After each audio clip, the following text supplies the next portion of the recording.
Bismillahirrahmanirrahim. Assalamualaikum warahmatullahi wabarakatuh. Alhamdulillahilladzi amarna bil ittihad wal ihtisam bihablillahil matin. Nashhadu an la ilaha illallah iyyahu na'budu wa iyyahu nasta'in. Wa nusalli wa nusallimu ala nabiyyina Muhammadin sallallahu alaihi wasallam al-mab'uutsu rahmatan lil alamin. Allahumma imanan bika wa tasdiqan bi kitabika wa wafa'an bi ahdika wa ittiba'an li sunnati nabiyyika sallallahu alaihi wasallam. Allahumma inna nas'aluka ilman nafi'a wa rizqan wasi'a wa shifaa'an min kulli da'in bi rahmatika ya arhamar rahimin. Allahumma faqihna fid din wa 'allimna ta'wil bi rahmatika ya arhamar rahimin. Amin amin ya rabbal alamin. Ma'asyiral muslimin wal muslimat rasyadakumullah. Bersyukur kita kehadiran Allah Subhanahu wa taala masih diberikan kekuatan iman dan Islam, kecintaan untuk sholat berjamaah, kecintaan untuk hadir di majelis taklim. Mudah-mudahan kekuatan iman dan Islam ini senantiasa menemani seluruh perjalanan hidup sampai nanti kita kembali ke hadirat Allah Subhanahu wa taala. Mudah-mudahan dalam keadaan husnul khatimah. Amin ya rabbal alamin. Salawat dan salam kita sampaikan kepada baginda Nabi Muhammad sallallahu alaihi wasallam. Bapak Ibu yang dimuliakan Allah Subhanahu wa taala, pagi hari ini kita akan mengkaji hadis Rasulullah sallallahu alaihi wasallam di dalam kitab Riyadhus Shalihin syarah Imam Mufahimin, hadis yang ke-387. Bismillahirrahmanirrahim. Innallaha ta'ala idza ahabba 'abdan. Sesungguhnya Allah Subhanahu wa taala apabila mencintai seorang hamba, fanada Jibril, maka Allah akan memanggil malaikat Jibril faqal. Kemudian Allah Subhanahu wa taala berfirman, inni uhibbu fulanan fa'ahbibhu. Wahai malaikat Jibril, aku mencintai hamba ini, maka hendaklah engkau mencintainya. Fa yuhibbuhu Jibril, maka Jibril pun akan mencintai si fulan. Fanada ahlas sama, maka malaikat Jibril akan memanggil para malaikat di langit bumi, kemudian mengatakan, innallaha yuhibbu fulanan. Wahai malaikat bumi, sesungguhnya Allah mencintai si fulan dan aku pun mencintai si fulan. Fa'ahibbuhu, maka hendaklah kalian mencintai si fulan. Fayuhibbuhu ahlus sama, maka malaikat penghuni langit bumi pun mencintai si fulan. Thumma yudha'u lahul qabulu fil ardi, maka lalu kemudian malaikat penghuni bumi langit menebarkan sayap-sayapnya untuk mengabulkan semua yang diinginkan dan semua yang dibutuhkan oleh si fulan. Wa idza abghadha 'abdan, tapi sebaliknya ketika Allah membenci seorang hamba, da'a Jibril yaqul, dia memanggil Allah Subhanahu wa taala kemudian berfirman, inni ubghidu fulanan fa'abghidhu. Wahai malaikat Jibril, aku membenci si hamba ini, maka hendaklah engkau pun membencinya. Fa'abghidhu fayubghidhu Jibril, maka Jibril membenci si fulan yang dibenci oleh Allah. Thumma yunadi fi ahlis sama, kemudian malaikat Jibril memanggil malaikat bumi, innallaha yubghidhu fulanan. Wahai malaikat bumi, sungguh Allah membenci si fulan. Fa'abghidhuhu, maka hendaklah kalian membenci mereka. Fayubghidhuhu ahlus sama, maka malaikat penghuni langit bumi pun membenci si fulan. Tsumma tudha'u lahul baghdha'u fil ardi, maka menebarkan kebencian itu di muka bumi sehingga orang yang dibenci oleh Allah itu hidupnya dalam keadaan yang penuh dengan kesedihan.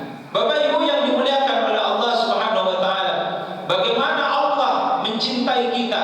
Rasulullah di dalam kitab Tanbihul Ghafilin, Imam As-Samarqandi menjelaskan, man ahabba liqa Allah ahabba Allahu liqa 'abdi, wa man akraha liqa Allah akraha Allahu liqa 'abdi. Kalau ada seorang hamba ingin dicintai oleh Allah, maka hendaklah dia merasa cinta dan rindu bertemu dengan Allah. Manakala seorang hamba merasa rindu dan cinta bertemu dengan Allah, maka Allah pun akan rindu dan cinta bertemu dengan hamba itu. Tetapi sebaliknya, ketika seorang hamba benci bertemu dengan Allah, maka Allah pun akan benci kepada si hamba tersebut. Oleh karena itulah Allah Subhanahu wa taala dalam surah Al-Imran ayat 31 menyampaikan, "Qul in kuntum tuhibbunallaha fattabi'uni yuhibbukumullah wa yaghfir lakum dzunubakum." Jika kalian mencintai Allah, maka ikutilah aku, kata Rasulullah, karena niscaya Allah akan mencintai kalian dan Allah akan mengampuni dosa-dosa kalian. Di dalam sabdanya Rasulullah sallallahu alaihi wasallam menyampaikan, "Taraktu fikum amrayn in tamassaktum bihima lan tadillu abada, kitab Allah wa sunnat rasulih." Aku wasiatkan kepada kalian dua perkara yang jika kalian berpegang teguh kepada dua perkara ini, maka niscaya kalian tidak akan tersesat. Hidup kalian lurus, hidup kalian dimudahkan oleh Allah Subhanahu wa taala. Hidup yang lurus, di dalam riwayat yang lain disebutkan unzilat alaihimus sakinah. Yang disebut dengan hidup yang lurus, unzilat alaihimus sakinah, dimasukkan ke dalam jiwanya as-sakinah, ketenangan hidup, kenyamanan hidup, kebahagiaan di dalam hidupnya. Itulah buah dari cinta kepada Allah Subhanahu wa taala. Maka Rasulullah menyampaikan, kalau kita ini cinta kepada Allah, maka kita undang-undang yang kita gunakan dalam mengatur hidup kita hanya ada dua saja, sebagaimana yang diwasiatkan oleh Rasulullah sallallahu alaihi wasallam di dalam sabdanya, "Taraktu fikum amrayn in tamassaktum bihima lan tadillu abada, kitab Allah wa sunnat rasulih." Yang pertama adalah kitabullah, yakni Al-Qur'an, dan yang kedua adalah sunnah Rasulullah Muhammad sallallahu alaihi wasallam sebagai penjelas dari Al-Qur'an. Maka Quran dan sunnah satu paket yang tidak boleh dipisah. Tidak boleh orang hanya mengikuti Quran saja, tidak mengikuti sunnah, maka dia jatuh kepada ingkar sunnah. Maka Quran dan sunnah satu paket, saling melengkapi. Ketika Quran tidak menjelaskan secara rinci tentang waktu-waktu sholat, maka datang sunnah Rasulullah menjelaskan tentang waktu-waktu sholat. Maka sunnah itu adalah tabyin, menjelaskan, memerinci apa yang ada di dalam Al-Quran. Oleh karena itulah ma'asyiral muslimin arsadakumullah, kecintaan kita duduk di majelis taklim dalam rangka untuk memahami Quran dan sunnah ini adalah kerinduan kita bertemu dengan Allah. Kalau kerinduan muncul di dalam hati kita bertemu dengan Allah dengan duduknya kita di majelis taklim, maka Allah pun akan cinta kepada kita. Kalau kita cinta kepada Allah, maka niscaya Allah akan masukkan ke dalam jiwa orang beriman yang cinta kepada Allah ketenangan, as-sakinah, ketenangan, rasa aman, rasa nyaman, kebahagiaan. Oleh karena itulah Bapak Ibu yang dimuliakan oleh Allah Subhanahu wa taala, tugas pokok orang beriman menjaga as-sakinah di dalam hatinya. Tetapi Quran memberikan gambaran tentang perjalanan kehidupan manusia. Quran mengatakan, "Wa tilkal ayyamu nudawiluha bainan nas," bahwa hari-hari ini akan diputar di tengah-tengah manusia. Manusia tidak selamanya hidupnya lurus, tidak selamanya di atas, dan tidak pula selamanya di bawah. Wa tilkal ayyamu nudawiluha bainan nas. Sejarah kehidupan manusia akan diputar oleh Allah. Kadang-kadang orang ada di atas, tetapi kadang-kadang orang ada di bawah. Kadang-kadang orang kaya, kadang-kadang orang miskin, kadang-kadang orang berkuasa, kadang-kadang orang tidak berkuasa. Begitulah Quran memberikan gambaran bagaimana kehidupan kita di dunia. Wa tilkal ayyamu nudawiluha bainan nas. Sama juga dengan negara. Kadang-kadang negara mengalami krisis, kadang-kadang negara mengalami surplus dan lain sebagainya. Wa tilkal ayyamu nudawiluha bainan nas.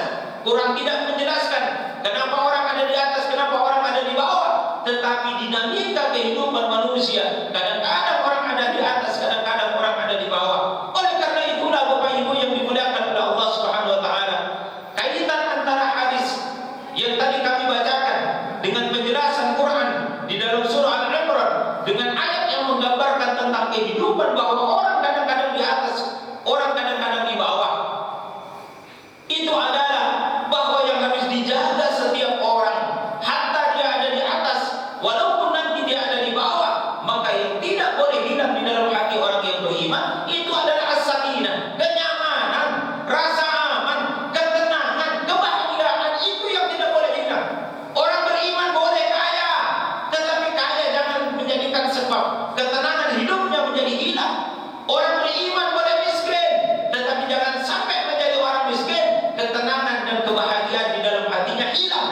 Karena letak kebahagiaan dan kenyamanan itu di dalam hati, dan disitulah pula letak tumbuhnya keimanan kita kepada Allah Subhanahu wa Ta'ala. Begitulah orang beriman. Orang beriman boleh kaya, tetapi jangan sampai karena kekayaannya dia menjadi orang yang sombong, sehingga ketenangan di dalam hidupnya menjadi hilang.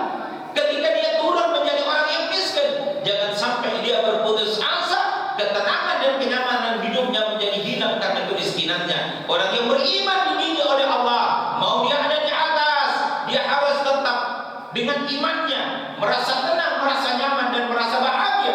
Dan ketika orang ada di bawah dalam kemiskinan, maka tetaplah dia harus jaga hatinya untuk tetap merasa tenang, merasa nyaman, merasa bahagia, sehingga walaupun dia dalam keadaan miskin, tidak menghalalkan segala cara untuk memperkaya dirinya. Bapak Ibu yang dimuliakan oleh Allah Subhanahu wa Ta'ala, ada banyak orang miskin menginginkan kekayaan karena mereka punya bayangan kalau nanti kaya dia berbahagia. Di zamannya Nabiullah Musa alaihissalam, ada orang miskin, dia ahli ibadah, hubungannya dengan sesama bagus, dengan keluarganya bagus. Maka orang yang miskin yang ahli ibadah suka membantu orang dengan tenaganya, tapi sepanjang hidupnya dia tidak pernah bersedekah dengan hartanya karena memang dia orang miskin. Maka dia merasa gelisah sebagai hamba yang taat kepada Allah Subhanahu wa Ta'ala, terasa belum lengkap pahalanya karena belum punya pahala sedekah. Maka datanglah dia kepada Nabiullah Musa alaihissalam. Ya Musa, engkau doakan kepada Tuhanmu, berdoalah kepada Tuhanmu agar aku ini jadi orang yang kaya, sehingga dengan kekayaanku ini nanti saya bisa beramal soleh. Lalu apa jawabnya Nabiullah Musa alaihissalam? Hei sepupuku, kamu tidak usah minta kaya, karena kalau saya perhatikan dengan mata zahir dan mata batin, perawakanmu, stylemu itu memang sudah perawakan miskin. Ngapain minta kaya? Wong perawakannya miskin kok minta kaya? Kira-kira kalau bapak-bapak di depan saya ini stylenya kaya atau miskin? Maka kalau nanti berdoa kepada Allah minta kaya, tolong nanti pulang ke rumah bercermin di depan cermin, kira-kira stylenya kaya apa enggak? Karena jangan sampai orang miskin membayangkan kebahagiaan lewat kekayaan, tetapi justru ketika Allah kasih kekayaan itu ternyata kebahagiaan itu tidak dia peroleh. Justru kenyamanan hidup itu menjadi hilang justru ketika dia punya harta yang banyak. Oleh karena itulah Bapak Ibu yang dimuliakan oleh Allah Subhanahu wa Ta'ala, saya tanya ibu-ibu, jenengan pengen lebih suka punya suami gaji 10 juta atau 100 juta? Bu, jenengan pengen suami gaji 10 juta atau 100 juta? 100 juta, bagus. Kalau jenengan pengen suami 100 juta, jangan berharap suaminya tiap hari ada di rumah. Jangan berharap ada di rumah, karena ternyata putar dia kemana-mana. 1 minggu di rumah hanya hari Ahad saja, sisanya ada di mana? Bekerja dia di mana-mana. Begitulah gambaran perempuan yang ada di Madura tempat saya hidup, Pulau Kangean. Umur 30 tahun ke atas sampai umur 50 tahun sudah tidak ada di pulau, tetapi mereka ada di Malaysia. Istrinya ditinggalkan di Madura. Berapa tahun dia di Malaysia? Bisa 5 tahun. Dan bahkan teman saya itu ada 15 tahun. Lalu bagaimana? Istrinya dipelihara, dia kirimkan uang tiap bulan. Setiap bulan dia kirimkan uang. Ada yang 10 juta, ada 15 juta, 20 juta. Tentu istrinya merasa senang karena dikirimi oleh suaminya tiap bulan uang yang cukup besar, 15 sampai 30 juta. Sehingga ketika istrinya mendapatkan uang dari suaminya, apa yang mereka lakukan? Dia belikan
khawatir suami tetangga. Terjadilah nopo. Karena ternyata harta tidak cukup bisa mendatangkan kebahagiaan. Dia butuh kasih sayang. Bu, pengen gak gaji 100 juta suaminya 1 bulan tapi tidak pernah ada di rumah? Pengen 10 juta suaminya di rumah terus, atau 100 juta suaminya nggak pernah ada di rumah?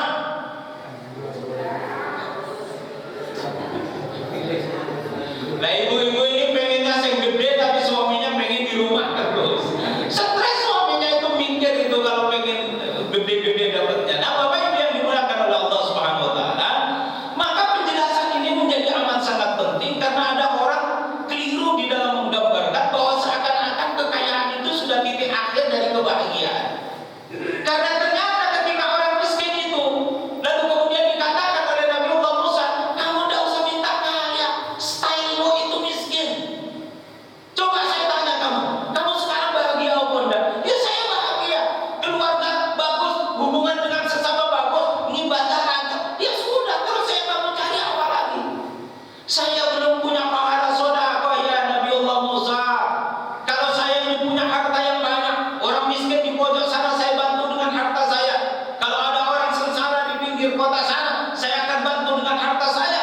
Karena niatnya bagus dan bertubi-tubi dia minta kepada Nabi Allah Musa alaihissalam, maka singkat cerita Nabi Allah Musa mendoakan orang itu kepada Allah Subhanahu wa taala, dan lalu kemudian orang itu menjadi kaya raya karena dia punya hubungan khusus dengan Fir'aun, di mana Fir'aun sebagai raja sudah menetapkan semua distribusi barang kepada dia, sehingga dia yang mendatangkan barang, dia yang menentukan barang, semua harga sudah tidak lagi ditolak oleh raja karena sudah ada upeti yang dikirimkan kepada raja. Nah, Bapak Ibu yang dimuliakan oleh Allah Subhanahu wa taala, setelah orang itu menjadi kaya, apa yang terjadi? Yang terjadi orang itu tidak lagi bisa tidur nyenyak karena takut hartanya dirampok oleh orang. Yang terjadi adalah dia menjadi pemarah karena tidak boleh ada orang mengganggu harta yang dia miliki. Yang terjadi adalah dia semakin bakhil dan perhitungan kepada orang karena harta yang dia peroleh dengan keringat dan kerja keras. Sehingga ketika ada orang yang tidak berkeringat dengan hartanya datang meminta, maka dia pasti akan memaki bahwa harta yang dia peroleh adalah hasil dari kerja keras dan keringatnya, maka tidak ada hak kalian untuk meminta dari harta saya. Na'udzubillah min dzalik. Rupanya harta yang banyak itu merubah kompas perjalanan hidupnya. Ketika dulu miskin dia tak beribadah, ketika jadi orang yang kaya tidak ada lagi ketenangan, tidak ada lagi kebahagiaan, tidak ada lagi kenyamanan, dengan sesamanya bermusuhan, dengan keluarganya menjadi rusak. Na'udzubillah min dzalik. Oleh karena itulah Bapak Ibu yang dimuliakan Allah Subhanahu wa taala, di atas akal ada Allah. Akal bukan akhir dari semua peristiwa di alam semesta. Karena di atas akal itu ada Allah.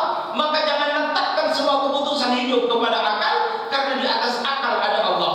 Ada orang sehat sehingga dia dengan menggunakan akalnya, kalau sehat bisa panjang umur, tetapi kalau sakit bisa pendek umur. Tetapi apa yang terjadi? Ada banyak peristiwa di banyak tempat, justru orang yang sakit panjang umur, yang sehat justru malah cepat mati. Saya punya saudara, punya paman, Cik Bu Yasin dan Bi Jua namanya, nama aslinya. Yang kena stroke itu adalah suaminya Cik Bu Yasin, seorang kepala sah bandar yang badannya kepala sah bandar atau di pelabuhan, kepala pelabuhan badannya gede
sepupu saya pulang ke rumahnya habis isya, anaknya sudah ngebel bahwa ternyata habis isya ibunya sudah tidak ada.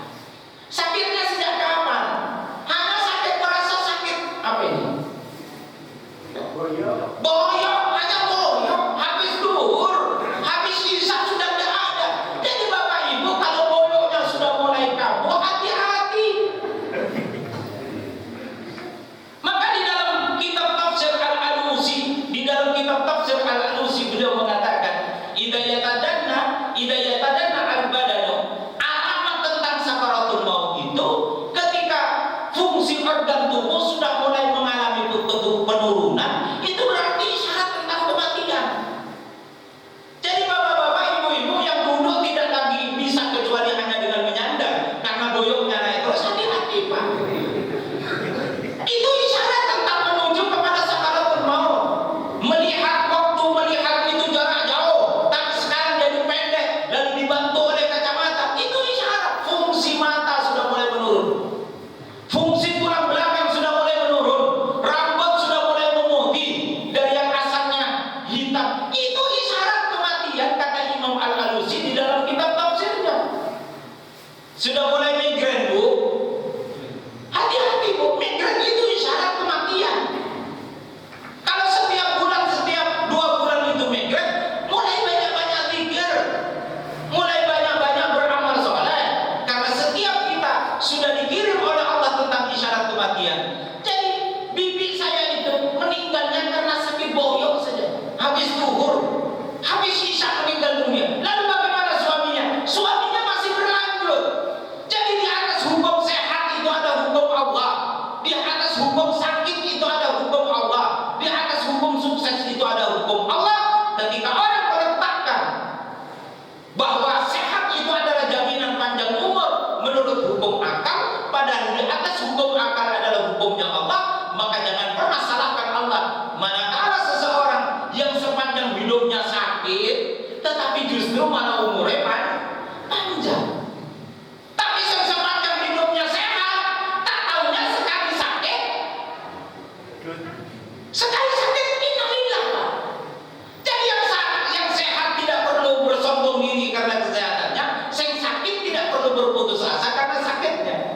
Saya kalau sudah membaca penjelasan risalah tentang ini Pak, asam urat saya kambuh tiap hari, saya tetap tersenyum. Karena bukan jaminan sakit-sakitan itu cepat mati, justru sakit-sakitan itu malah panjang umur. Tapi bukan berarti terus dengan pengen sakit tiap hari, bukan begitu. Nah, oleh karena itu, satu ketika ada seorang wali santri dari santri saya di Assalam, tahun berapa zaman dulu, di daerah Jawa Timur. Beliau ini punya kans untuk menjadi bupati, nyalonlah beliau untuk jadi bupati. Partai-partai politik yang mendukungnya banyak, sementara lawannya hanya didukung oleh 2 partai politik yang hanya kecil-kecil saja. Survei mengatakan 67% beliau menang. Coba, menurut hukum akal, kursi bupati sudah di tangan, karena survei 67% beliau menang, dan semua partai politik ikut dengan dia. Tentu biaya yang dikeluarkan juga nopo, karena pabriknya terus terkuras masuk untuk biaya politik. Setelah masuk pemilihan, apa yang terjadi? Ternyata dia kalah. Sakit atau enggak? Ternyata kalah. Menurut hukum akal,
Maka mari kita bercinta kepada Allah Subhanahu wa taala. Cintai majelis-majelisnya Allah. Dikumandangkan azan kita salat. Ada majelis taklim kita datang untuk mengikuti majelis taklim. Kita senang membaca Al-Qur'an, kita senang berzikir kepada Allah. Maka mudah-mudahan dengan cara itulah Allah akan kirimkan as-sakinah ke dalam jiwa kita. Mau kita di atas, mau kita di bawah, mau punya jabatan, tidak punya jabatan, mudah-mudahan tetaplah kita dalam keadaan as-sakinah karena kita punya iman. Dan iman la yazid wa yanqus. Iman tidak bertambah, tidak berkurang. Yang bertambah berkurang itu adalah nafsu. Di dalam konsep teologi memang ada yang menjelaskan al-iman wa yazid wa yanqus. Tapi iman tidak bertambah, tidak berkurang. Dia istiqbal, dia iktidalan. Iman itu tetap saja sama. Tetapi yang bertambah dan berkurang itu adalah hawa nafsu kita. Maka mari kita kendalikan hawa nafsu kita. Kita seimbangkan antara an-nafsul mutmainnah dengan an-nafsul ammarah. An-nafsul ammarah dengan an-nafsul mutmainnah cepat mengerjakan tugas tetapi tuntas dan pekerjaannya tepat. Kalau ada kekeliruan, biarkanlah bekerja an-nafsul lawwamah, biar dia mengevaluasi dan memperbaiki apa yang keliru di masa yang akan datang. Ini saja Bapak Ibu yang dimuliakan oleh Allah Subhanahu wa taala. Saya doakan ibu-ibu suaminya dapat rezeki 100 juta satu bulan, tetapi kasih sayangnya selalu biasa ada di rumah. Amin ya rabbal alamin. Ini saja Bapak Ibu sekalian yang dimuliakan Allah Subhanahu wa taala. Kita berdoa kepada Allah, mudah-mudahan as-sakinah Allah pelihara di dalam jiwa kita, baik kondisi kita ada di atas maupun kondisi kita ada di bawah. Baik kita punya jabatan, baik nanti ketika kita tidak punya jabatan, mudah-mudahan as-sakinah tetap di dalam jiwa kita, dan karena sebab itulah kita bahagia fid dunya wal akhirah. Amin ya rabbal alamin. Mari kita berdoa kehadiran Allah Subhanahu wa taala. A'udzubillahi minasyaitonir rajim. Bismillahirrahmanirrahim. Hamdan syakirin, hamdan na'imin, hamdan yuafi ni'amahu wa yukafi mazidah. Rabbana lakal hamdu kama yanbaghi li jalali wajhikal karim wa 'azimi sultanik.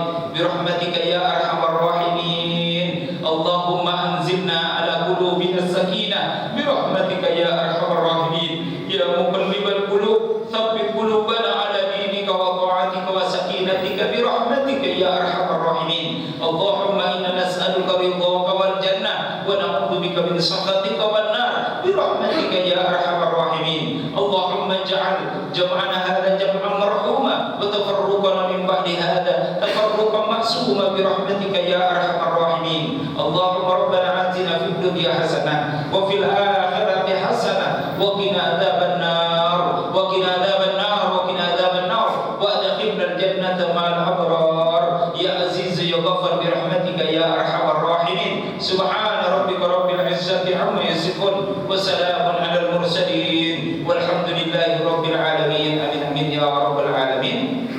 Demikian yang bisa kami sampaikan, kurang dan lebihnya mohon maaf. Billahi taufiq wal hidayah. Wassalamualaikum warahmatullahi wabarakatuh.